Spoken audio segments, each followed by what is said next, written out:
Buenas tardes, hoy continuaremos con los servidores. Hablaremos de los servidores avanzados.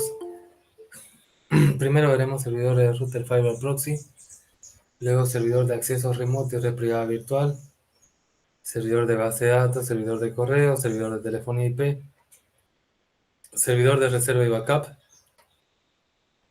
servidor de autenticación, un AAA, un radio, un Kerberos, un TACAX, un servidor de almacenamiento, RAID y hosting, ¿no? Contratado por otra empresa que puede estar en la nube. Bien, entonces, ¿qué viene a hacer un router enrutador o encaminador? Es un dispositivo que conecta a nivel de capa 3, ¿no? A nivel de capa de red, a nivel de IP.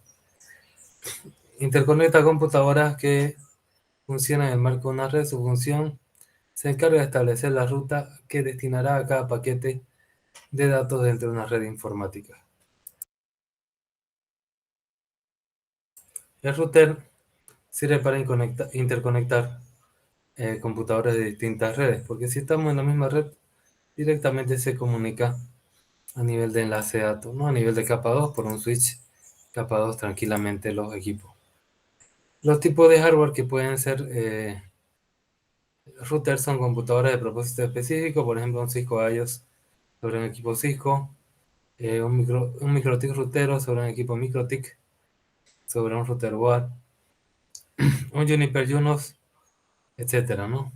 También puede ser en una computadora normal o una computadora de propósito general.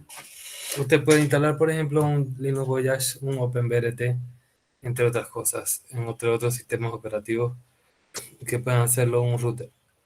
Los sistemas operativos pueden habilitar enrutamiento mediante roles o servicios.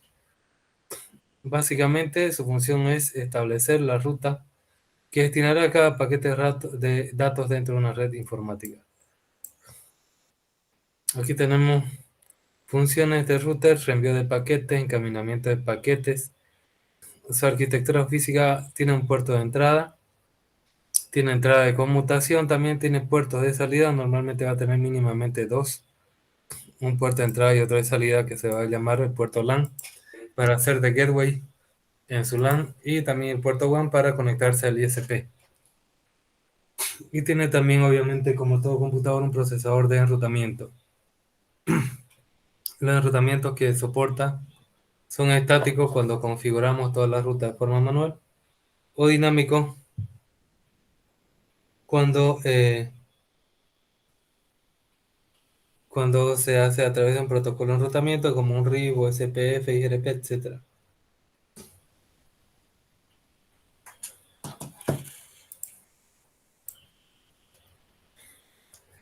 Ahora, ¿qué es un firewall? En informática, un cortafuegos es la parte de un sistema informático o una red informática que está diseñada para bloquear el acceso no autorizado, permitiendo al mismo tiempo comunicaciones autorizadas. Se dice que un router une dos redes diferentes y un firewall lo que hace es separar redes diferentes. Los cortafuegos pueden ser implementados en hardware o software, o una combinación de ambos también, ¿no? Puede haber firewall software, firewall hardware y las dos cosas. Los cortafuegos se utilizan con frecuencia para evitar que los usuarios de Internet no autorizados tengan acceso a redes privadas conectadas a Internet, especialmente las intranets. Todos los mensajes que entren o salgan de la Internet pasan a través del cortafuegos, que examina cada mensaje y bloquea aquellos que no cumplen con el criterio de seguridad especificados. También es frecuente conectar al cortafuegos a una tercera red llamada zona desmilitarizada o DMZ, en la que se ubican los servidores de la organización que deben permanecer accesibles desde la red exterior. Un cortafuegos correctamente configurado añade una protección necesaria a la red, pero que en ningún caso debe considerarse suficiente. La seguridad informática abarca más ámbitos y más niveles de trabajo y protección contra virus, malware y otras amenazas, ¿no? ¿Qué quiere decir? El firewall o el cortafuegos te va a, te va a controlar a nivel de capa 3, ¿no? A nivel de IP, o tal vez a nivel de capa 4, protocolo puerto. Pero, por ejemplo, si un virus hace fragmentación o si hay un ataque de un equipo permitido a nivel de IP, pero software malicioso, eso no te controla el cortafuegos. No tiene que utilizar otro tipo de soluciones. Entonces aquí tenemos el firewall que separa dos redes, ¿no? Mi LAN, que es de confianza, y la WAN que es hostil, ¿no? Obviamente si dentro de tu LAN hay atacantes, el cortafuegos no va a poder hacer nada, ¿no? Porque esa no es su misión, no es que no sirva. Aquí tenemos, por ejemplo, eh, qué puertos, qué puertos ha permitido, ¿no? Ha permitido esos dos puertos de entrada. Esta es una configuración básica de un cortafuegos. ¿Cómo ha sido su evolución de los cortafuegos? La primera generación eran los cortafuegos de red filtrado de paquetes, son las ACL que hay en los routers. La segunda generación, cortafuegos de estado, vale decir que se conectan los diferentes cortafuegos y una vez que ya conoce que las rutas son correctas o no, se mantiene. Y en la tercera generación tenemos los cortafuegos de aplicación, que ya vienen a ser los proxy o los firewall de nueva generación, que ya analizan a nivel de capa 7, ¿no? Tipos de cortafuegos que hay son nivel de aplicación de pasarela, circuito a nivel de pasarela, cortafuego de capa de red o de filtrado de paquetes, cortafuego de capa de aplicación, cortafuegos personales, traducción de nombre de red. Por ejemplo, el firewall sirve también para poder hacer nateo, ¿no?, de nuestra red. ¿Qué son las ventajas de los cortafuegos? Bloquea el acceso a equipos o aplicaciones. Permite controlar y restringir las comunicaciones entre las partes. Limitaciones: no protege contra ataques que no pasan por él, ¿no? Por ejemplo, dentro de la red, si se produce el ataque no va a detectarlo. No protege ataques internos. Por ejemplo, si hay una negligencia, es decir, un mal comportamiento de los empleados, o hay espías corporativos, ¿no?, que trabajen secretamente para otras empresas. No protege contra ingeniería social, eso depende de la cultura de la gente. No protege contra ataques de la red interna de virus informático y no protege contra fallos de seguridad en las configuraciones. Si usted lo configuró mal, él no se va a configurar solo bien, ¿no? La política de los cortafuegos puede ser restrictiva o permisiva. Restrictiva significa que bloqueo todo por defecto y voy averiguando cuál es el servicio necesario y eso lo voy autorizando. Y la política permisiva es cuando se permite todo por defecto y si voy pillando fallo, entonces eso lo voy bloqueando. Por defecto permite todo. Y la restrictiva por defecto deniega todo. ¿Cuál es mejor? Es complicado saberlo, no depende de la empresa. La política restrictiva va a tener que configurar permisos uno por uno, pero es más segura. La política permisiva solo va a configurar cada vez que pille un problema, pero eso es malo, ¿no? Porque mientras no lo pille, va a ser insegura su red. ¿Qué es un proxy? Un proxy o servidor proxy es en una red informática un servidor que puede ser programa o dispositivo que hace de intermediario entre las peticiones de recursos que realiza un cliente a un servidor C. Aquí tenemos cómo es lo que ve el cliente, que directamente accede al servidor que está en Internet. Pero en realidad todo pasa por el proxy que determina qué información es válida y cuál no a nivel de aplicación.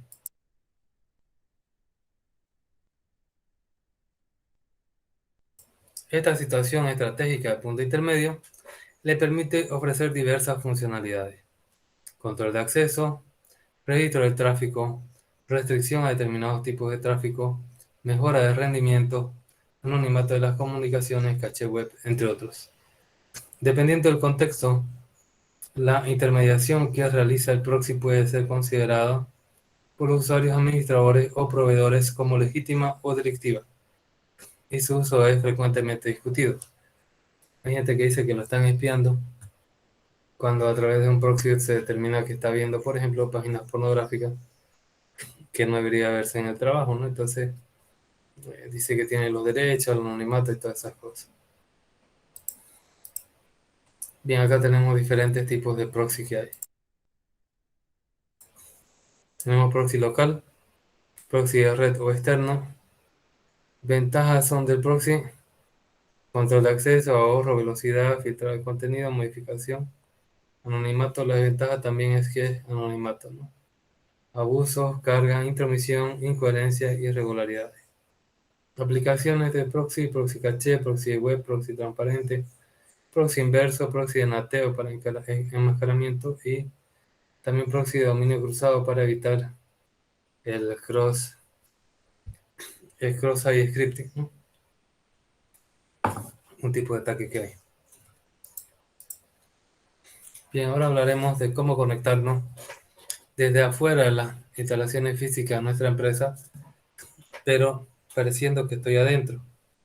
Eso se hace a través de un servidor de acceso remoto o una red privada virtual.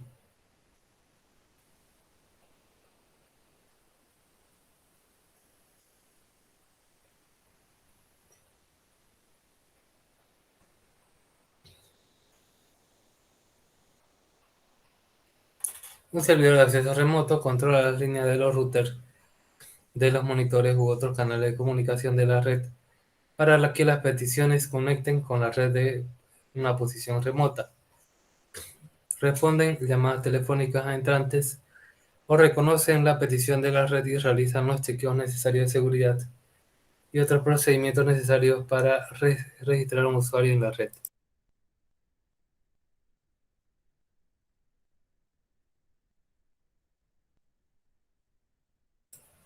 Por ejemplo, algunos servidores de acceso remoto son SSH, Telnet o escritorio remoto de Microsoft Windows. Uso en la oficina principal a través del ISP, de una delegación a través del Dial-In o Dial-Out, y en pequeñas oficinas y teletrabajadores una Small Office, Home Office, ¿no? Aplicaciones de acceso remoto son interconexión entre redes LAN, acceso de nodos remotos, acceso a Internet, acceso a base de datos, servicio de terminales, impresoras remotas o recursos, ¿no? Tecnologías Direct Access, Road Warrior, escritorio remoto, son algunas de las tecnologías de acceso remoto. ¿Qué es una red privada virtual? Una VPN es una tecnología de red de computadores que permite una extensión segura de la red de área local. Y así la hacemos como si fuera más grande nuestra LAN. Sobre una red pública y no controlada como es, por ejemplo, Internet. Permite que el ordenador en la red envíe y reciba datos sobre redes compartidas o públicas como si fuera una red privada, con toda la funcionalidad, seguridad y políticas de gestión de una red privada. Esto se realiza estableciendo una conexión virtual punto a punto mediante el uso de conexiones dedicadas, cifrando o la combinación de ambos métodos. Ejemplos comunes son la posibilidad de conectar dos o más sucursales de una empresa utilizando como vínculo Internet. Permitir a los miembros del equipo de soporte técnico la conexión desde su casa al centro de cómputo, o bien que un usuario pueda acceder a su equipo doméstico desde un sitio remoto, como por ejemplo un hotel. Todo ello utilizando la infraestructura de Internet, ¿no? Entonces, como si estuviéramos en la red local, pero en realidad estamos en Internet. Eso se hace a través de cifrado. La conexión VPN a través de Internet es técnicamente una unión entre la WAN, entre sitios, pero el usuario lo percibe como si fuera un enlace privado, ¿no? Allí está la designación de Virtual Private Network, ¿no? Él cree que es una red privada, pero eso es algo virtual. Característica básica de las VPN: aquí tenemos una red privada virtual que tiene una empresa, por ejemplo, diferentes sucursales, y se conecta por la red telefonía básica, la red digital de servicio integrado, ASL, SDSL o línea dedicada, y todo como si estuvieran dentro del mismo edificio. Entre las características básicas que tenemos de la VPN, tenemos autenticación, autorización, integridad, confidencialidad, privacidad, no repudio, control de acceso, auditoría, registro de actividades, calidad de servicio.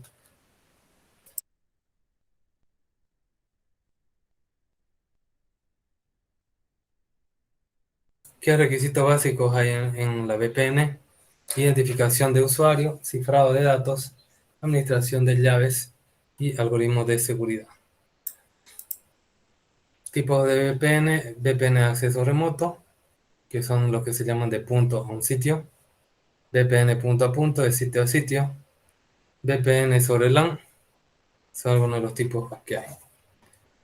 Implementaciones: el estándar básico que se ha implementado es IPsec.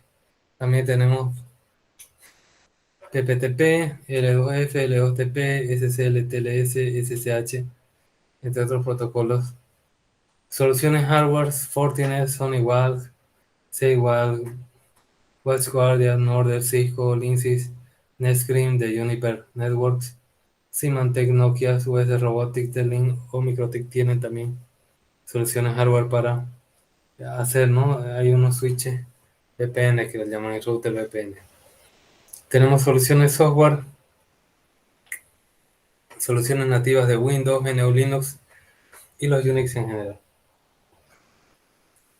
Por ejemplo, productos de código abierto como OpenSSH, OpenVPN o FreeSWAP. Ventajas de la VPN: integridad, confidencialidad y seguridad de datos. Las VPN reducen los costos y son sencillos de usar. En vez de ponerse líneas dedicadas, pueden armar VPNs. Protege la información relevante de tu ordenador, como podría ser la dirección IP desde la cual estás accediendo, porque se accede enmascarado, ¿no? Eh, con una dirección de túnel VPN. Se establecen conexiones más sencillas entre lugares lejanos gracias a la creación de canales privados. Da acceso a contenido no disponible en tu región.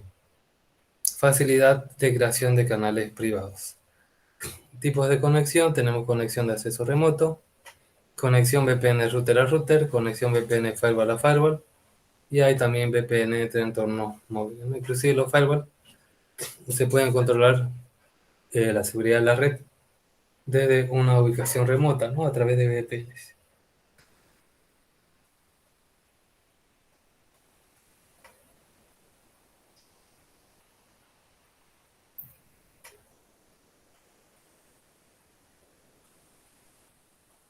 ¿Qué tipo de conexión?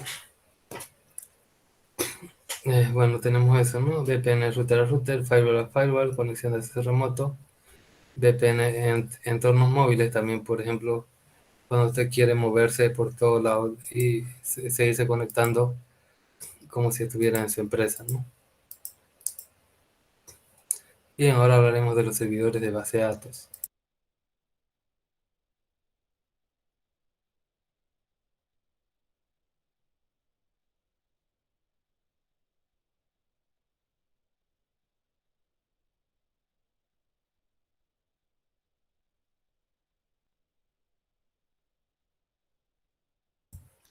Ya, también conocido como RDBMS, acrónimo de Relational Database Management System o sistema de gestión de bases de datos relacionales, son programas que permiten organizar datos en una o más tablas relacionadas.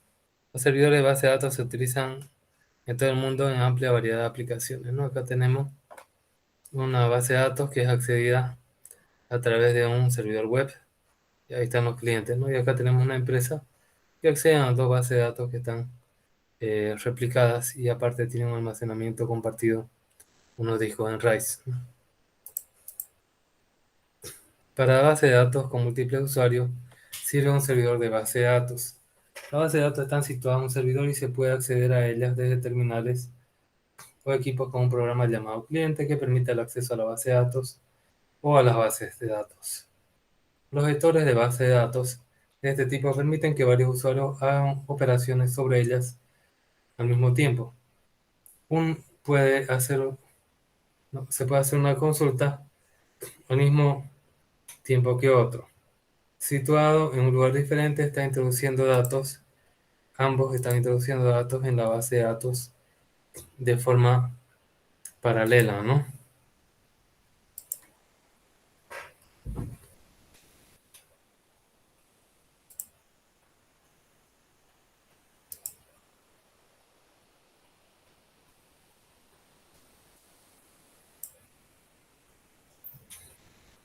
Hay 4 niveles básicos de seguridad en la base de datos: a nivel de acceso al sistema, a nivel de objeto de los datos, a nivel de los datos, y en cuanto a la protección de almacenamiento físico de los datos. Funciona un servidor de base de datos, proveer información a otras aplicaciones como ser web, correo, etc. o equipos. Consultas con credenciales de usuario, contraseñas, simultaneidad de consultas, disponibilidad dependiente del software y el hardware. Uso común de los servidores de base de datos: administrar el registro de personas, documentos, contables e impositivas, ¿no? Indexación de sitios web y servicio de contenido dinámico. Ejemplos de base de datos: MySQL Server, que ahora la versión libre se llama MariaDB Server, PostgreSQL Server, Microsoft SQL Server y MongoDB.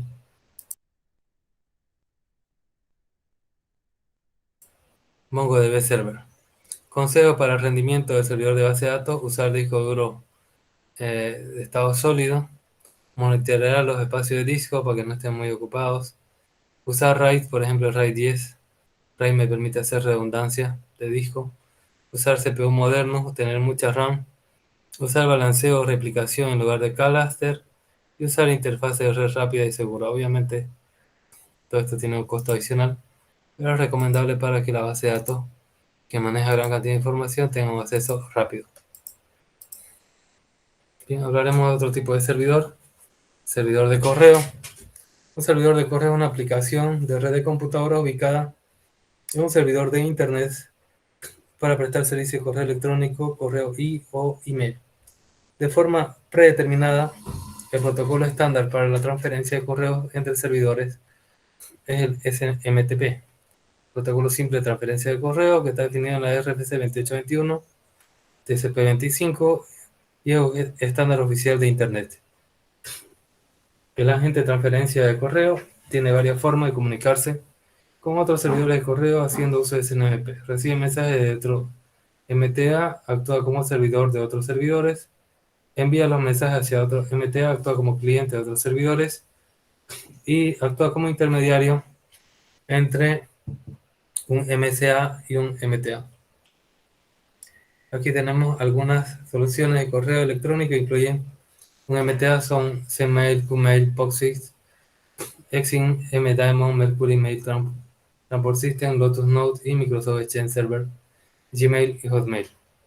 Servidores de correo web: un webmail usa una forma especial de servidor de correo. En vez de trabajar en 25, trabaja en el 80 como cualquier servicio web y se accede a través del protocolo de transferencia de hipertexto, el HTTP. En realidad no es un servidor, sino un cliente que corre en un servidor web, ¿no? Acá tenemos la transferencia de las unidades Mail User Agent. Por SNMTP se comunica con el Mail Transfer Agent. Y después acá tenemos un distribuidor para otros usuarios, ¿no? Como POP o IMAP son otros protocolos que sirven para distribuir ya al cliente final. ¿Cuáles son los pasos para el intercambio del correo electrónico? ¿No? Son los siguientes 5 pasos. El usuario crea un correo electrónico, un archivo que cumple con los estándares de correo electrónico, y para ello va a utilizar una aplicación cualquiera ad hoc, ¿no? Puede ser un Outlook, por ejemplo. El archivo creado es enviado a un almacén administrado por un servidor de correo local al usuario remitente del correo, donde se genera una solicitud de envío.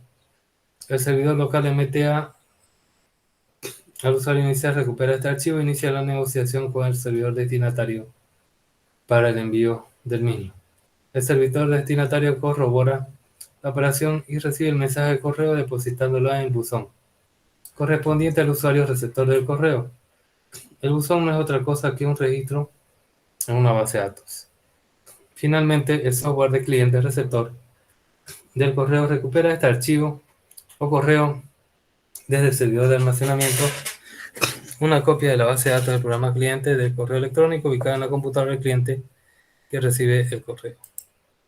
A diferencia de un servicio básico de correo, o sea, el correo físico tradicional, el correo postal clásico, que recibe un único paquete y lo transporta de un lugar a otro, el servidor de correo electrónico copia varias veces la información que corresponde al correo electrónico. Este proceso, que en la vida real ocurre de manera muy rápida, involucra muchos protocolos.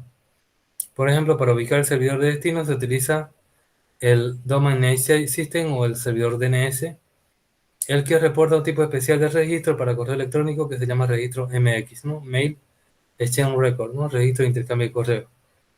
Una vez ubicado, para obtener los mensajes del servidor receptor de correo, los usuarios se sirven de clientes de correo que utilizan al protocolo Post Office Protocol, protocolo oficina de correo, POP3, o al protocolo de acceso de mensajes de Internet, IMAP, para recuperar los mensajes de correo electrónico del servidor y almacenarlos en su computadora local. En otras palabras, el servidor utiliza SNMP y los clientes utilizan POP o IMAP. El correo electrónico, por definición, es inseguro. Existe una copia en el servidor de envío y otra en recepción. Se puede definir diferentes políticas de funcionamiento. Recibir correos de acuerdo a un parámetro. No destruir las copias de correo, por ejemplo, transferidos satisfactoriamente. Copiar los correos a algún otro registro o archivo. Enviar una o más copias a otros destinos. No destruir nunca los correos almacenados. Se debe considerar la entidad, institución y el funcionamiento que administran los servidores de correo, pues puede ser una fuente también de invasión de privacidad, ¿no? Entonces tiene que estar bien protegido la información que guardan los servidores de correo. Aquí tenemos listas de software MTA, ¿no? Sistema operativo Unix, por ejemplo, Apache James, Atmail, Communicate Pro, Countermail Server, Exim, Postfix, Smail, Zenmail, son los que yo he utilizado, ¿no? Qmail, y hay un montón más, ¿no? En Windows, Evo Mail Server, Oxygen, IBM Dominio, Hero Connect, MDaemon, Mail Enable, Microsoft Exchange Server, Navel Group Wise, Smart Tools, HMail Server, Surgemail y aplicaciones de correo electrónico de usuario, es decir, el que recibe Lotus Note de IBM, Microsoft Outlook, Mozilla Thunderbird de Mozilla, Outlook Express de Microsoft, Windows Mail Desktop de Microsoft también y Gmail de Google.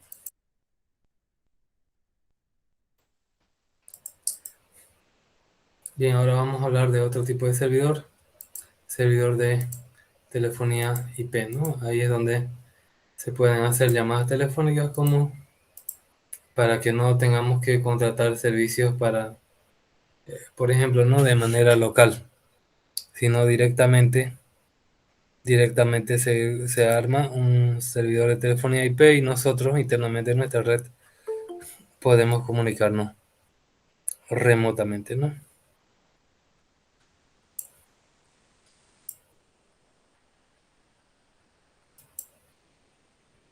Bien, acá tenemos un servidor de telefonía, realiza funciones relacionadas con la telefonía, como es la contestación automática, realizando la función del sistema interactivo para respuesta de voz, almacenamiento de mensajes de voz, examinando las llamadas y controlando también la red o el Internet, por ejemplo, una entrada excesiva de voz sobre IP.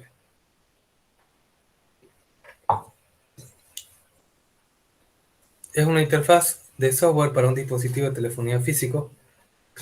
Se puede configurar mediante un programa de computador para llevar a cabo acciones tales como la marcación de un número telefónico o el registro de una llamada, ¿no? Tenemos acá la remoción de Internet, un proveedor de Internet, una red local de teléfono y la PC, ¿no? Por eso se llama IP, porque estamos hablando de una comunicación digital.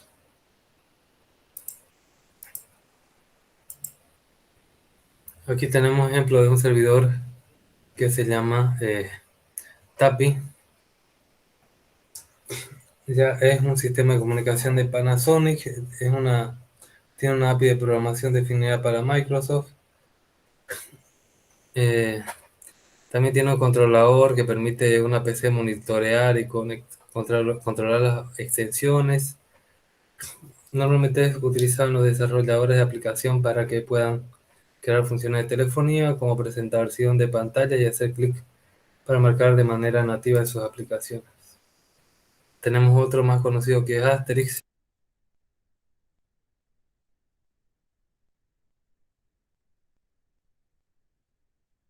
Muchas empresas no tienen actualmente una centralita telefónica porque es cara. Por ejemplo, comprarse una Cisco y utilizan telefonía tradicional y entre ellos se tienen que llamar y la red cobra, ¿no? La red de cotas, por ejemplo. Entonces tenemos soluciones como Asterix, que es un poco complejo de configurar, pero te permite ahorrar y conectar diferentes teléfonos, por ejemplo, analógicos y digitales sobre voz IP, mediante los protocolos de voz IP que implementa Asterix. Hay un adaptador, ATI se llama, que permite adaptar los teléfonos analógicos a, a la comunicación sobre IP. Asterix es una aplicación open source basada en la licencia GNGPL, licencia pública de GNU, y por lo tanto con las ventajas que ellos representan, lo que hace libre para desarrollar sistemas de comunicaciones profesionales de gran calidad, seguridad y versatilidad. Bien, ahora hablaremos de otro tipo de servidores, son los servidores de reserva o backup.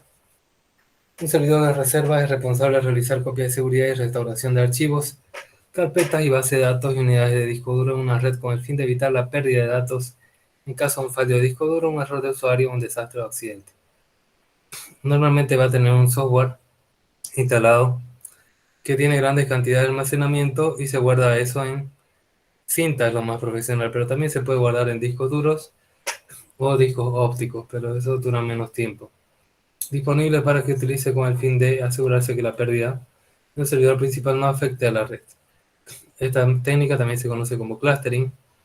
Combina tecnología de hardware y software que proporciona almacenamiento de copia de seguridad y recuperación de datos para los datos de ordenadores conectados, servidores o dispositivos relacionados. Un servidor de copias de seguridad se compone de un servidor de hardware estándar con una gran capacidad de almacenamiento, sobre todo con unidades de almacenamiento redundante y propósito de aplicación. El servidor de copia de seguridad para cada equipo puede ser instalado con una aplicación que utiliza el cliente o configurado en el sistema operativo del host. A la hora programada, el cliente se conecta con el servidor de copia de seguridad para iniciar el proceso de copia de seguridad de datos. Un servidor de copia de seguridad puede conectarse de forma remota o a través de Internet mediante la interfaz web para un proveedor de hosting o almacenamiento en la nube, o también mediante una API proporcionada. Aquí tenemos los usos del servidor de backup. Se usa cuando el servidor primario no está disponible por falla o mantenimiento programado. El servidor principal necesita una actualización de hardware o software. Y los programas, datos, archivos además se pierden si no hay respaldo, ¿no? Tenemos acá un Handby Backup Server Network, un servidor de backup en la red que te permite guardar correo electrónico, base de datos, datos de estación de trabajo, máquinas virtuales, aplicaciones en la nube, un servidor de seguridad de la red, servidores de transferencia de archivos, discos duros, etcétera, ¿no? Tenemos aquí otro servidor Cloudea que te permite almacenar también diferentes tipos de datos en la nube.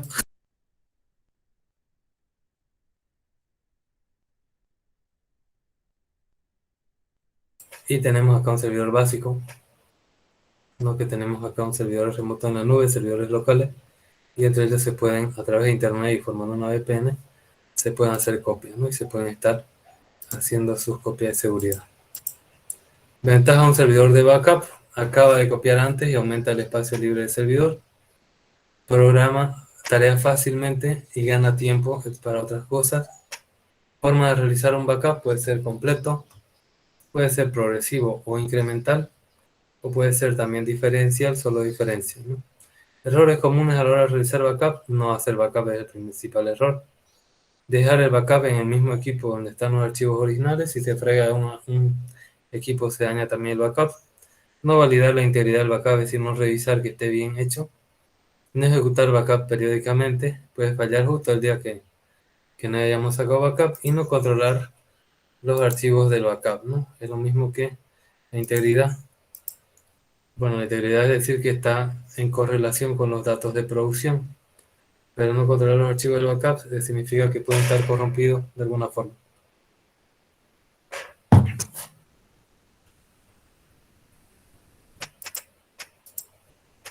Aquí tenemos diferentes sistemas de almacenamiento, la fecha de creación y cuál es la vida útil que tienen estos equipos, ¿no?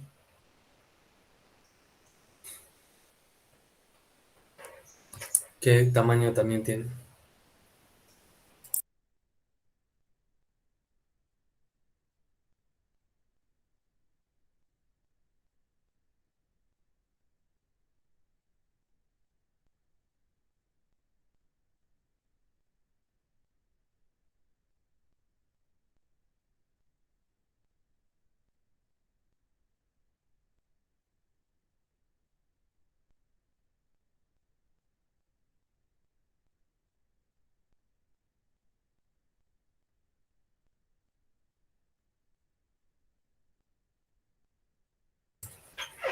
Bien, aquí tenemos algunos ejemplos de unas aplicaciones: Duplicate, Uranium Backup Free, Acito Backup, Jenny Time Free, Backup PC, Hyperion Backup, Bian, Full Backup, Bacula, que es bastante utilizado.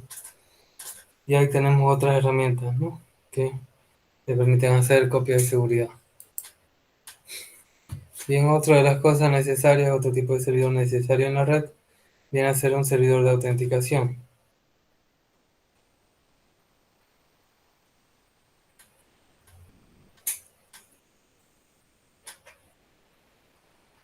Bien, entonces es un servidor que provee el manejo y servicio de la autenticación. Se refiere a una arquitectura de seguridad para los sistemas distribuidos. Este servidor trabaja mediante los protocolos AAA, ¿no? Autenticación, autorización y contabilidad, ¿no? Accounting en inglés. Un servidor de autenticación proporciona un servicio de red que las aplicaciones usan para autenticar las credenciales, generalmente nombres de cuentas y contraseñas de sus usuarios. Cuando un cliente envía un conjunto válido de credenciales, recibe un ticket criptográfico que puede usar posteriormente para acceder a varios servicios, es decir, es lo que antes se llamaba SSO, no Single Sign-On. Ustedes accedían, por ejemplo, al sistema de notas y mientras no cerraban sesión podrían ver el sistema de pagos, podrían ver también la internet y podrían ver un sistema de recursos humanos, etcétera, ¿no? Entonces, eh, ese ticket criptográfico estaba ahí habilitado mientras no se cerraba sesión en los diferentes servicios de la empresa. Un servidor de autenticación controla que los usuarios de equipos puedan acceder a los servicios y a la cantidad de recursos que puedan utilizar. La autenticación se utiliza como base para la autorización. Autenticar es decir quién es, y autorizar es permitir el acceso a ciertos recursos, ¿no? Es para determinar si puede otorgar un privilegio a un usuario o proceso en particular. La privacidad, que impide que los no participantes conozcan la información, y el no repudio, que es la incapacidad de negar haber hecho algo que se autorizó en función de la autenticación. La autenticación es un proceso que autentica la identidad de una entidad, que proporciona una evidencia digital específica que actúa como identificador. Los principales algoritmos de autenticación incluyen contraseña, autenticación multifactor, segundo factor universal y cifrado de clave pública. ¿Qué es la autorización? Determina si una entidad está autorizada para llevar a cabo una actividad determinada, controlando el acceso a ciertas aplicaciones. ¿Y qué es la accountability o contabilidad? El seguimiento del consumo de los recursos de los sistemas operativos y la red por parte de los usuarios, con el fin de medir la capacidad y hacer un análisis de tendencias. Se puede hacer por contabilidad por tiempo, mide el uso del recurso en el tiempo. Contabilidad por lote se refiere a la cantidad de información almacenada. Podemos nosotros controlar cuánto tiempo el usuario está autenticado y también cuánto consumo se le considera válido. Aquí tenemos protocolos de autenticación: Kerberos, TACACS, MAS, radios y Diameter son algunos de ellos, ¿no?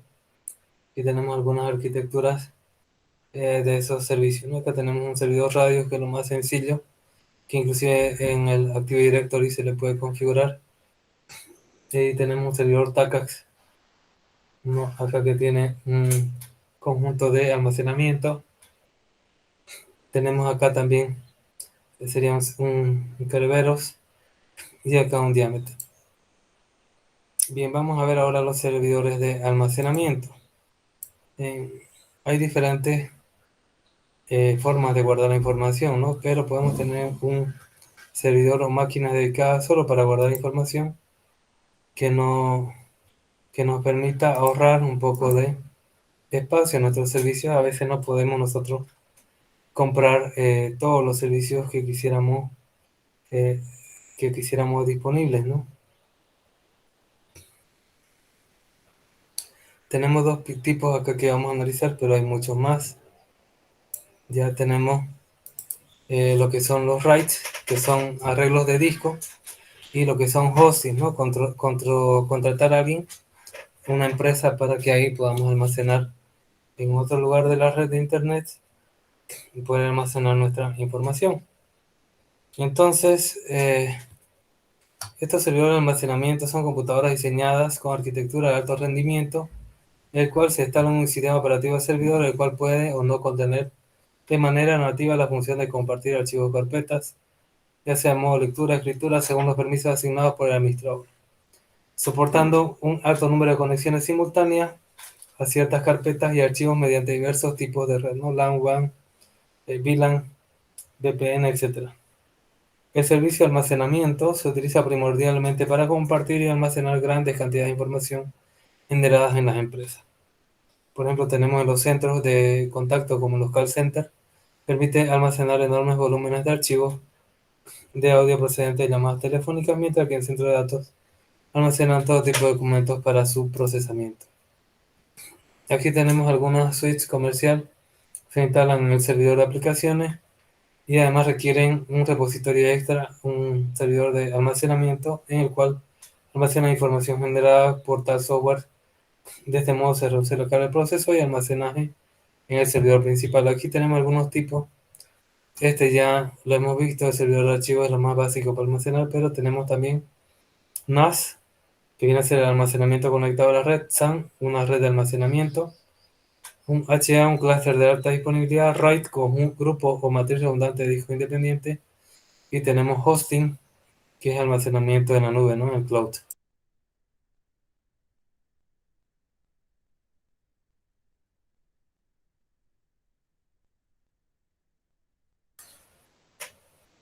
Bien, tenemos acá un almacenamiento NAS, que viene a ser un conjunto de discos, ¿no? Que almacenan de diferentes servidores, los servidores web a través de Samba, NFS o FTP.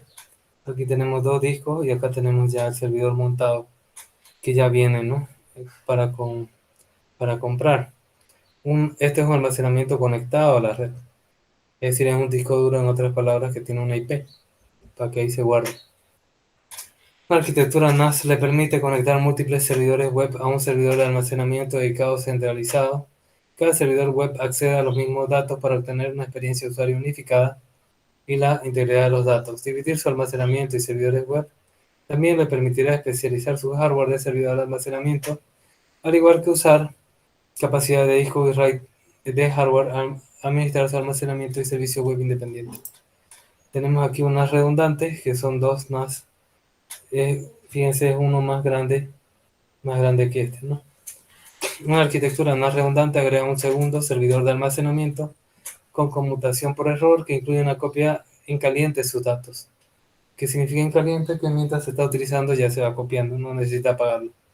Ambos están configurados en la misma red local y comparten la misma dirección IP. Para esto es un solo equipo, porque en realidad son dos. Si alguna vez uno de los dos servidores de almacenamiento redundante tiene imperfectos o no están disponibles, usted y sus servidores web todavía tendrán acceso a los datos en el servidor de conmutación por error todavía que funciona.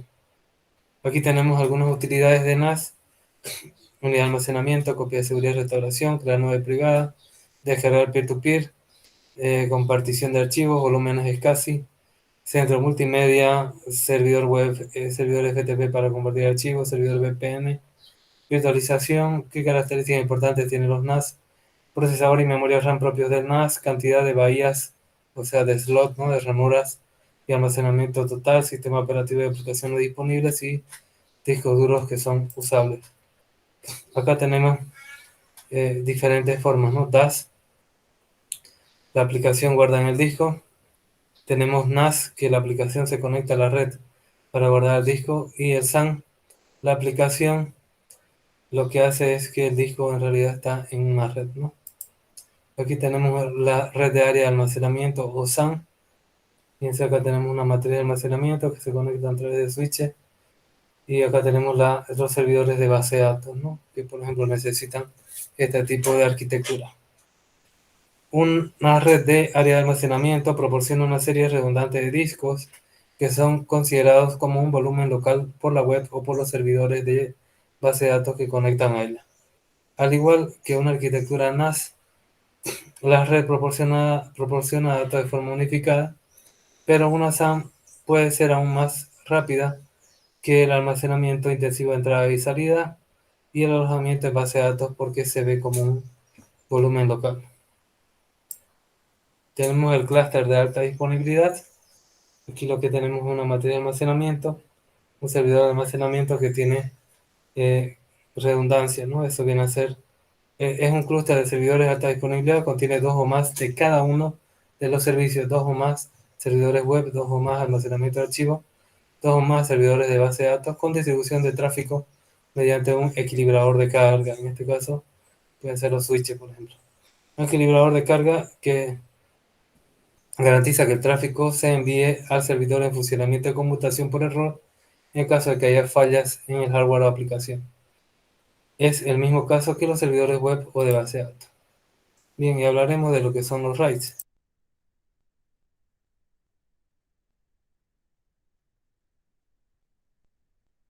Como ven, aquí son un grupo de discos duros que pueden actuar como uno solo o pueden actuar como un espejo el uno del otro. Básicamente todos los sistemas operativos permiten la creación de RAIDs. Los RAIDs de disco duro o simplemente RAID son un acrónimo en inglés que significa Redundant Array of Independent Disks o matriz de discos independientes redundantes, aunque no todos los sistemas RAID proporcionan redundancia. Algunos proporcionan velocidad. La finalidad de un sistema RAID de disco es la de proteger los datos en caso de que un disco duro falle, o en algunos casos tiene como función principal mejorar la velocidad de lectura de varios discos que conforman un único volumen. En otras palabras, consiste en crear un único volumen con varios discos duros funcionando en conjunto, y con este conjunto se puede conseguir redundancia. La tolerancia a fallos de que uno falle, conocido como disk mirroring, o sea, espejo, o mayor velocidad, conocido como stripping, haciendo que el conjunto sea en realidad un tándem, no un grupo. Funcionamiento de RAID. Un sistema RAID funciona emplazando los datos en varios discos duros y permitiendo que las operaciones de entrada y salida funcionen de manera balanceada, mejorando el rendimiento. O bien los datos se escriben en ambos discos al mismo tiempo, o bien se escribe un dato en uno y otro dato en otro para repartir el trabajo. Los sistemas RAID se presentan en el sistema operativo como si fueran un único disco lógico, dado que consisten en un solo volumen. Para que un sistema RAID funcione, es necesario la presencia de una controladora RAID, y puede ser o bien por hardware o bien por software. Actualmente, la gran mayoría de las PCs de usuario ya cuentan con una controladora RAID por software integrada en el BIOS de la placa base, y de hecho hay controladoras por hardware que tan solo se usan en entornos empresariales a día de hoy. Aquí tenemos los RAID más comunes. Tenemos el RAID 0, que lo que hace es un strip, ¿no? Primero, acá tengo el dato 1, dato 2, 3, 4, 5, 6, 7, 8, 9. Entonces lo que yo hago es partir la información y voy guardando en paralelo dos pedazos de información, con lo que me mejora la velocidad, también para la lectura. El RAID 1 o mirror o espejo lo que hace es copia, no copia. Fíjense, copia. Lo mismo que está en un lado está en el otro. Si este se cae, ya tenemos este acá. Este es más lento, pero es más seguro. Este es más rápido y más inseguro. Tenemos RAID 5, que tiene un bit de redundancia, fíjense. Entonces va haciendo como si fuera un strip y añade un bit de redundancia con la función sort. Ahora, si es que alguno de estos falla, se aplica SOR, se pone un disco duro, eh, otro disco duro en caliente, se lo cambia y se va a recuperar gracias a la función SOR. En todos estos arreglos, los discos duros tienen que tener el mismo tamaño físico. ¿Ya? Entonces, a través de SOR va a recuperar en caliente. Esto puede utilizarse con mínimo 3 discos, este con 2, este con 2. Y aquí tenemos otro tipo de variantes, ¿no? Por ejemplo, RAID 6, variante de RAID 5 que no aplica en un solo disco, sino en dos. Y tiene otro más acá. RAID 0, 1, mínimo 4 discos, crea dos matrices RAID 0 y las une con un RAID 1, esas dos matrices. RAID 10, mínimo 4 discos, crea dos matrices en RAID 1 y las une con un RAID 0, al revés que el anterior. Y RAID 50, mínimo 9 discos, crea tres matrices RAID 5. Ahí estamos hablando de 3 discos y las une con un RAID 0, ¿no? Entonces puede haber estos tipos de RAID también. Bien, y hablaremos de lo que es el hosting o alojamiento web, el servicio que provee a los usuarios de Internet un sistema para poder almacenar información, imágenes, videos, cualquier contenido accesible de la web. Ustedes contratan y eso se encarga de almacenar su información. Es analógico a la hospedaje o alojamiento en hoteles o habitaciones donde uno ocupa un lugar específico, pero no es su casa, ¿no? En ese caso, la analogía de alojamiento web o alojamiento de página web se refiere al lugar que ocupa una página web, sitio web, sistema, correo electrónico, archivo o internet, o más específicamente en un servidor, por lo que en general hospeda varias aplicaciones o páginas web. Las compañías que proporcionan espacio de un servidor web a sus clientes se suelen denominar web host, ¿no? Eso proporcionan el servicio de hosting. Un hospedaje web, aunque no es necesariamente un servicio, se ha convertido en un lucrativo negocio para compañías de Internet de todo el mundo. El hosting u hospedaje es en un espacio, en un servidor que va a estar activo 24/7 por un año, donde se va a guardar información de tu sitio web. Se suele definir como un lugar para tu página web o correos electrónicos. Aunque esta definición simplifica la manera conceptual de que el hecho que el alojamiento web en realidad es espacio en Internet para que prácticamente cualquier tipo de información, sea archivos, sistemas, correo electrónico, videos, audio, etcétera, se puedan utilizar, ¿no?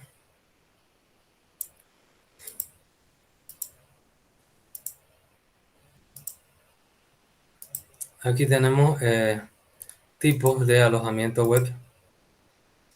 En Internet hay gratuito, pero lleno de propagandas ilimitado. Hay también por donación, compartido, hay alojamiento de imágenes, de video, de correo corporativo. Hay también revendedores de alojamiento que, por ejemplo, le compran un servidor completo a Amazon o a Contabo y después le revenden un pedazo a cada uno. Servidores dedicados, colocación o housing, servidores virtuales, los VPS, Virtual Private Server, servidor dedicado a administrados, alojamiento administrado y no administrado y alojamiento web en la nube. Modalidades de contratación, puede ser de pago, que normalmente se paga lo que consume, pero hay que ver bien la letra pequeña porque muchas veces pensamos que vamos a pagar $5 y pagamos 100. Y hay servicios gratuitos también, pero limitados y con publicidad. Criterio de contratación de los servicios de hospedaje. La contratación incluye un nombre de dominio. Los dominios se pueden adquirir también por separado. Si usted tiene su dominio, solo contrata el hosting. Prevención de tráfico, capacidad del servidor, tecnología para la web, capacidad de hosting multidominio, ubicación del data center, en qué lugar está. Por ejemplo, si está en Estados Unidos va a tener menos latencia que si está en Alemania. Servicios complementarios como el mantenimiento y seguridad en data center. Esos son otros criterios que usted puede analizar, aparte del precio a la hora de contratar un hosting. ¿No? ¿Y cuáles son los servicios más comunes que se pueden incluir en el alojamiento? Son alojamiento de ficheros, acceso vía web a los ficheros de subida, descarga, edición, borrado, acceso a los ficheros vía FTP, creación de base de datos típicamente MSQL, MySQL. Normalmente van a ser servidores basados en Linux y se puede administrar con PHP-MyAdmin. Cuenta de correo electrónico con dominio propio, gestión de lista de correo, acceso vía cliente de sobremesa tipo MC Outlook, etcétera. Acceso vía webmail en estas cuentas, reenvío de correo electrónico a otras cuentas, incluso externas. Discos duros virtuales que se pueden configurar como una unidad de red en equipo local vía protocolos como DTAF. copia de seguridad, gestión de dominios y subdominios, estadísticas de tráfico, asistente para la instalación rápida de paquetes de software, libres populares como WordPress, Joomla, entre otros. Aquí tenemos cuánto es lo que le dice el tier, ¿no? ¿Qué disponibilidad tenemos? ¿Cuánto es el tiempo en caídas de año? En 36 días, una disponibilidad del 90%, es imposible al día de hoy. Ahora estamos hablando de disponibilidad del 99% en adelante, ¿no? Tiempo de caídas al mes y tiempo de caídas por semana, ¿no? Entonces tenemos acá esa tabla. También existen entornos de cloud híbridos. Por ejemplo, aquí tenemos un Huawei Hall Flash, todo de tecnología flash de Huawei, que se llama Ocean Store Dorado, que permite que usted tenga su nube privada, su nube pública y otra nube pública, y esa hace una nube híbrida. Y ahí usted puede almacenar en Dropbox, en Office 365, en GitLab, en Amazon Web Services, en la VMware, en Storage RP o en el server. Y todo eso se puede conectar, ¿no? Por un lado, a veces se necesita la privacidad y capacidad y potencia de un servidor de almacenamiento dedicado en bloques para su almacenamiento de datos. Por otro lado, los servidores cloud públicos flexibles son una opción ideal para la aplicación o sitio web. Con una solución de cloud híbrida, puede enlazar un servidor de almacenamiento dedicado privado y de alta capacidad con un servidor cloud público flexible en una solución híbrida. En realidad hay mucho por hacer con una cloud híbrida. Bien, ahora vamos a hablar de otra cosa. Rápidamente hablaremos de un data center. Nosotros le podemos llamar CPD, siempre se llaman CPD, Centro de Procesamiento de Data, siempre procesamiento de datos, pero su nombre actual más comercial es data center, ¿no? Es un espacio donde se concentran los recursos necesarios para el procesamiento de información de una organización. También se conoce como centro de cómputo en Hispanoamérica y España, como centro de cálculo, centro de datos, centro de proceso de datos o centro de informática. Dichos recursos consisten esencialmente en unas dependencias debidamente acondicionadas, computadoras y redes de comunicación. Un data center puede ser un cuarto, un edificio o un piso de un edificio con las condiciones climatológicas y ambientales necesarias, equipos de protección como extintores, etcétera, una fuente de corriente buena, donde están los equipos de comunicación y de computación de toda la empresa, ¿no? Ahí están centralizados los switches y los servidores, por ejemplo. Entonces, eh, tenemos, ¿no? Ese emplazamiento se llama data center, puede ser pequeño o puede ser grande dependiendo de la empresa. La ubicación donde se debe ubicar en un edificio, una sala de gran tamaño usada para mantener en él gran cantidad de equipos informáticos y electrónicos, suele ser creados, mantenidos por grandes organizaciones con objeto de tener acceso a información necesaria por sus operaciones o bien como espacio de venta o alquiler. Por ejemplo, un banco puede tener un centro de procesamiento de datos con propósito de almacenar todos los datos de su cliente y las operaciones que estos realizan sobre su cuenta. Prácticamente todas las compañías que son medianas o grandes tienen algún tipo de CPD, mientras que las más grandes pueden tener varios. De los factores más importantes que motivan la creación de un CPD, se puede descartar el garantizar la continuidad del servicio a los clientes, empleados, ciudadanos, proveedores y empresas colaboradoras. Pues en estos ámbitos es muy importante la protección física de los equipos informáticos o de comunicaciones implicados, así como servidores de base de datos que puedan contener información crítica. El diseño del data center, ¿qué se debe considerar? El diseño de un centro de procesamiento de datos comienza por la elección de la ubicación geográfica y requiere un equilibrio entre diferentes factores. Hay que ver, por ejemplo, el costo económico del terreno, los impuestos, los seguros, infraestructura disponible de cercanía, si hay energía eléctrica, carretera, acometida de electricidad, centralita de telecomunicaciones, bomberos, y el riesgo si el terreno tiene probabilidad de inundaciones, sequías, incendios, robos, terremotos, etc. Una vez seleccionada la ubicación geográfica, es necesario encontrar unas dependencias adecuadas para su finalidad, ya se trate de un local de nueva construcción o uno ya existente a comprar o alquilar. Algunos requisitos de las dependencias son doble acometida eléctrica, por ejemplo, deberíamos tener energía eléctrica mínimamente de la CRE y también de la centralita de Warner, porque si no, no vamos a cumplir con los estándares de data center. Un muelle de carga y descarga, montacargas y puertas anchas, altura suficiente de las plantas, medidas de seguridad en caso de incendio o inundación como drenaje, extintores, vías de evacuación, puertas ignífugas, etc. Aire acondicionado, teniendo en cuenta que se usará para la refrigeración de equipamiento informático, almacenes, orientación con respecto al sol si es que da al exterior del data center, entre otras cosas. Incluso cuando se disponga de un local adecuado, siempre es necesario algún despliegue de infraestructura en su interior, ¿no? ¿Qué va a poner usted?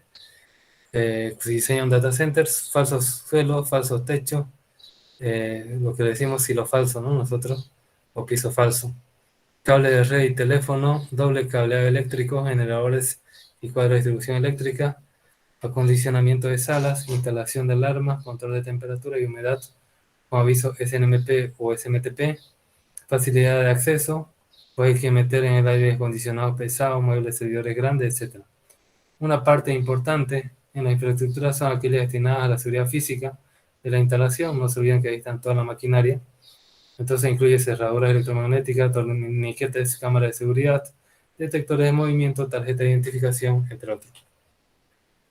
Una vez acondicionado el habitáculo, se procede a la instalación de las computadoras. O sea, cuando usted ha visto toda la parte de seguridad física, toda la parte eléctrica y de acondicionamiento, recién empieza a ver la parte informática, la parte de redes. Entonces recién ahí ya empieza con la instalación de computadoras, o sea, los servidores, las redes de área local, los switches, routers, etc. Esta tarea requiere un diseño lógico de redes y entornos, sobre todo en áreas de seguridad.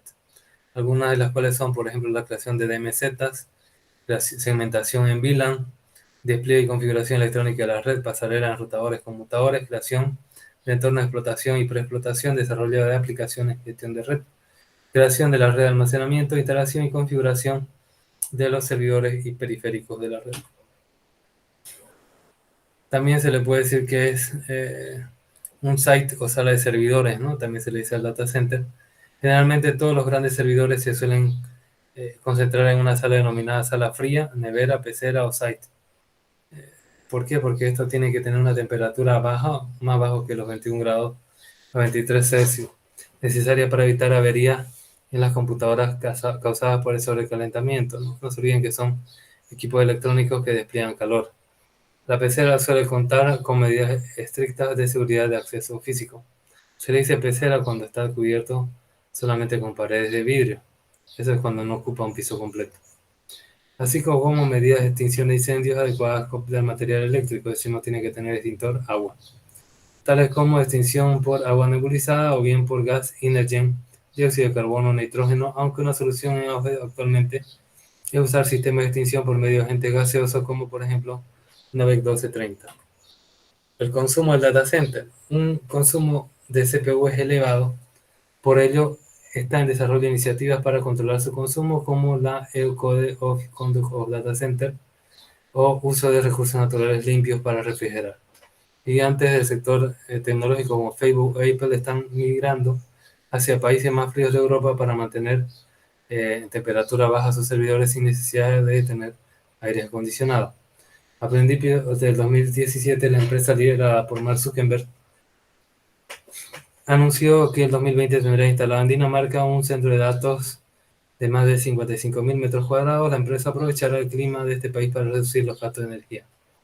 Apple, por su parte, trabaja con el gobierno danés en un proyecto que utilizará el 100% de energía renovable durante su funcionamiento. Nosotros, para los data centers físicos, sobre todo si estamos estudiando, si somos una empresa pequeña, no tenemos la capacidad de comprar. Entonces, lo que hacemos, compramos servidores de un tamaño medio alto y lo pedaceamos, ¿no? Cada pedazo de eso se llama servidor virtual y ese proceso se llama la virtualización. Entonces, ¿qué es la virtualización? La virtualización es un proceso que mediante software se crea una versión virtual del recurso tecnológico. No necesariamente van a ser solo servidores, pueden ser discos duros, pueden ser redes o cualquier cosa. Como puede ser una plataforma de hardware, un sistema operativo, un dispositivo de almacenamiento o cualquier otro recurso de la red. En estos ámbitos de habla inglesa, el término se suele conocer por el numerónimo B12N, ¿no? Eso le dicen a la virtualización. Dicho de otra manera, se refiere a la abstracción de los recursos de computadora llamadas hipervisor o Virtual Machine Monitor, que crea una capa de abstracción entre el hardware de la máquina física llamada host y el sistema operativo de la máquina virtual, la virtual machine o guest, ¿no? Invitado, dividiéndose el recurso en uno o más entornos de ejecución. Ahí tenemos, por ejemplo, una máquina física que se virtualiza en 3 máquinas virtuales, ¿no? Tipos de virtualización: puede ser completa, puede ser parcial o puede ser por sistema operativo o semiparcial.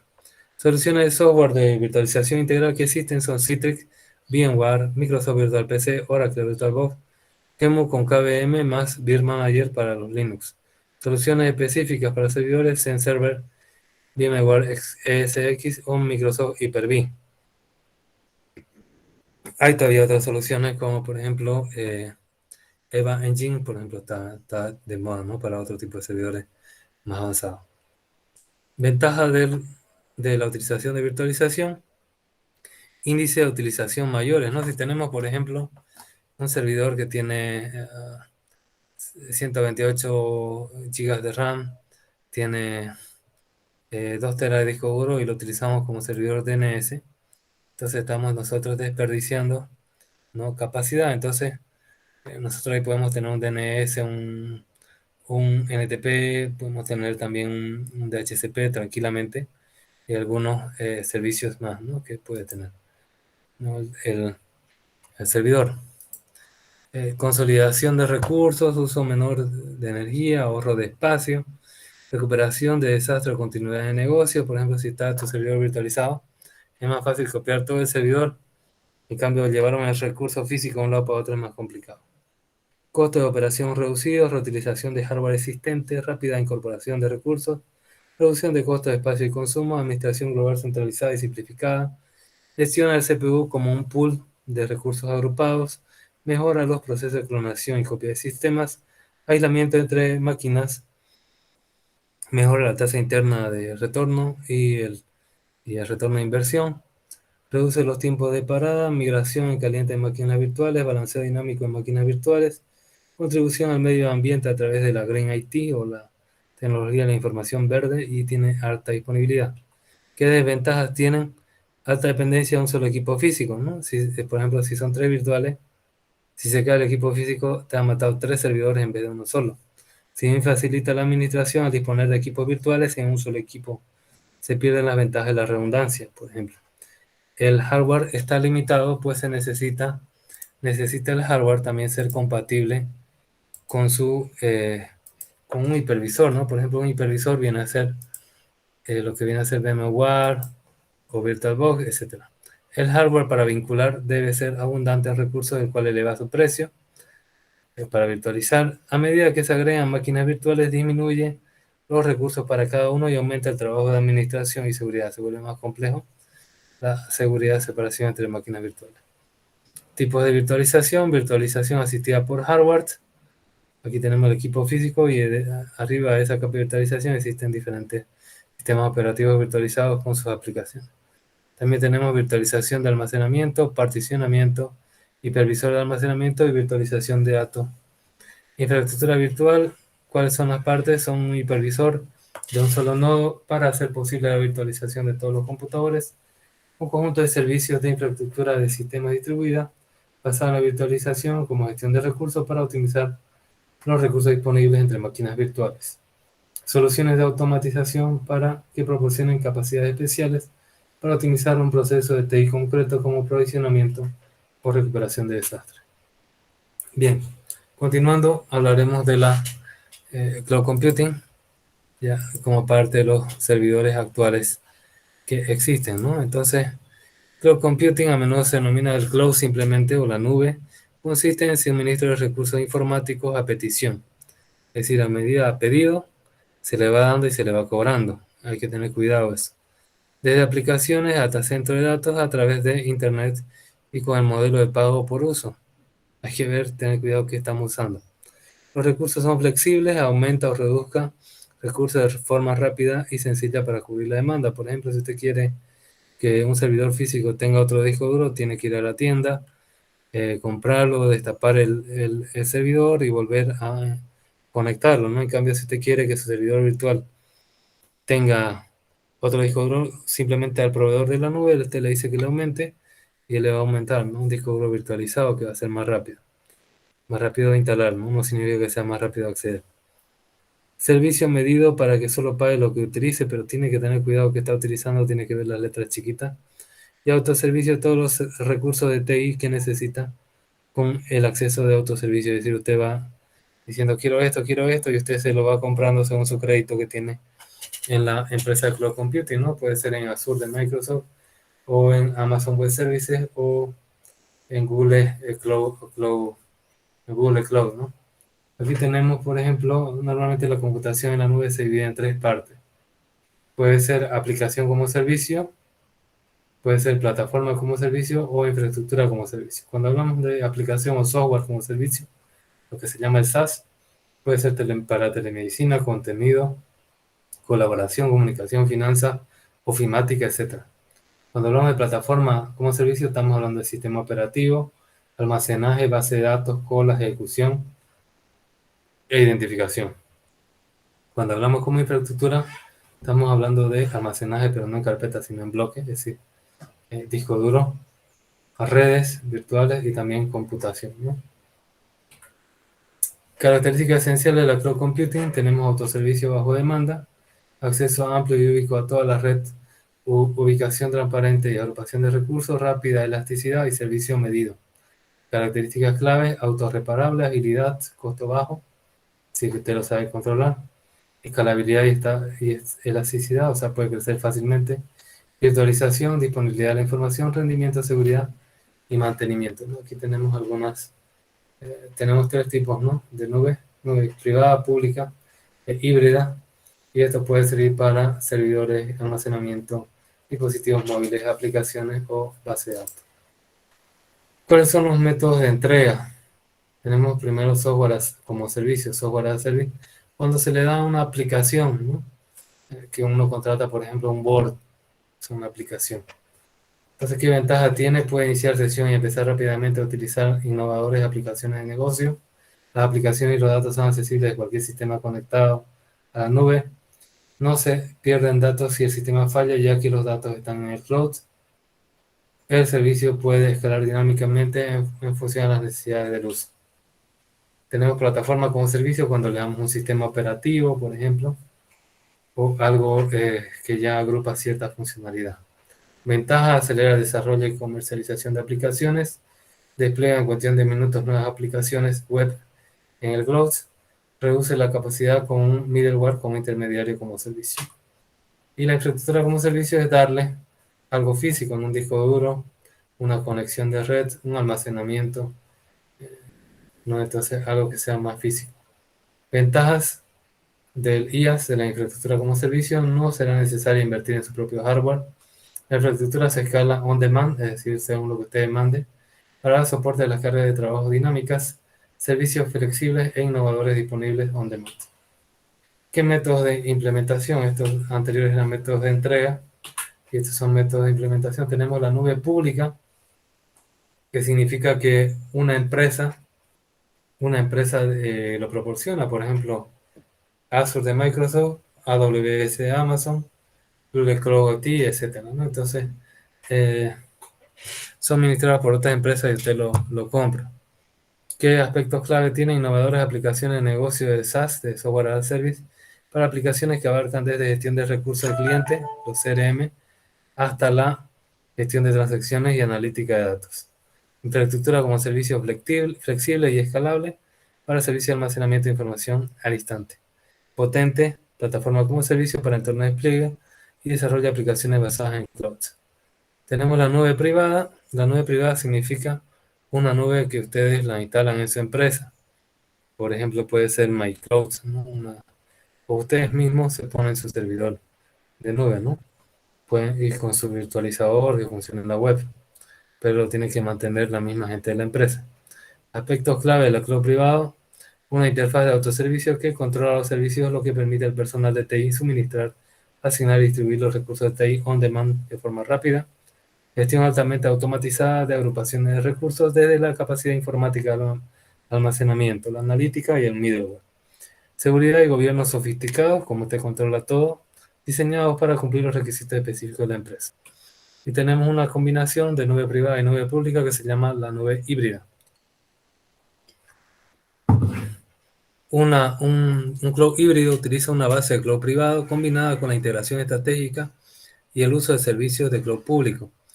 En realidad, un cloud privado no puede existir aislado del resto de los recursos TI de la empresa ni del cloud público. La mayoría de las empresas son cloud privados, evolucionan para gestionar cargas de trabajo en todos los centros de datos, cloud privados y cloud públicos, creando así cloud híbridos. Por ejemplo, usted trabaja para una empresa que ya tiene su data center y en ese data center usted tiene servicios web. Eso viene a ser su cloud privado, pero quiere crecer, pero ya no tiene espacio ni dinero para comprar servidores. Entonces contrata una nube pública y las interconecta. Entonces su nube ahora es una nube híbrida. Aspectos claves del cloud híbrido: permite que todas las empresas mantengan las aplicaciones críticas y los datos confidenciales en el entorno del centro de datos tradicional o en cloud privado. Permite beneficiarse de los recursos del cloud público como software as a service para obtener las aplicaciones más recientes y la infraestructura as a service para obtener los recursos virtuales de forma flexible. Permite la portabilidad de datos, aplicaciones y servicios de otras aplicaciones de los modelos de despliegue, ¿no? Lo pueden mover de la nube privada a la nube pública, etc. Y también tenemos otros tipos de nubes como que no son comerciales, se puede decir, como la nube comunitaria, que es que organiza con la finalidad de servir a una función o propósito común, ¿no? Por ejemplo, seguridad, política, para que todos los vecinos, por ejemplo, puedan denunciar, etc. Son administrados por organizaciones constituyentes o terceras partes. Y tenemos también el multinube. Multinubes son sistemas de TI que incluyen más de una nube pública o privada que pueden conectarse en red o no. Podemos tener, por ejemplo, Amazon una parte, otra parte tenemos de Microsoft y otra parte tenemos de Google, ¿no? Y están conectadas entre sí. Surge por una mayor expansión de las organizaciones, de manera que las empresas, al aumentar sus servicios, obtienen un mayor número de clientes y a su vez demandan nuevas aplicaciones que satisfagan sus necesidades. Ventajas de la computación en la nube: ahorro de costos si es que sabe utilizarlo, confiabilidad, porque bueno, son servicios probados que tienen cierta calidad, manejabilidad, normalmente son fáciles de usar, y implementación de las últimas tecnologías, ¿no? El proveedor se encarga de comprar servidores más modernos, software más moderno, licenciado. Desventaja de la computación en la nube: falta de tiempo, ¿no? Seguridad, porque usted no sabe dónde van los datos. Dependencia con un proveedor. Por ejemplo, a veces cuando usted quiere cambiarse de proveedor, no le permiten sacarse sus datos o le permiten un formato que solo entienden las máquinas de ese proveedor. Y también control limitado, ¿no? Usted no sabe realmente dónde están sus datos. Algunos servicios, por ejemplo, de almacenamiento en la nube, tenemos almacenamiento completo, tenemos AWS de Amazon, Azure de Microsoft o Google Cloud de Cloud. Y tenemos también almacenamientos gratuitos como Mega, Pcloud, Mediafire, Dropbox, Box, Flipdrive, Google Drive, OneDrive, iDrive, YannexDisk, Sync, Amazon Drive, Ubik, Junshare, iCloud, entre otros. Seguro que hay también almacenamiento de la nube gratuito, ¿no? Y bien, entonces eso sería todo lo que viene a ser repaso de administración de servidores. Lo que viene ahora es que les voy a subir una tareita. Las tareas ahora que ya tienen el grupo va a ser más rápida, es decir, van a tener menos tiempo y más tareas. Entonces, sean conscientes, ¿no? Que todos los integrantes del grupo tienen que trabajar. Si es que no trabaja alguno, mejor eh, ni lo pongan en su carátula. Así pues, si hacen, por ejemplo, si les pido 4 servidores y hacen 3, le bajaré menos puntos si en su carátula veo menos personas que si veo más, ¿no? Bien, joven, eso sería todo por hoy. Nos vemos el día lunes. Hasta luego.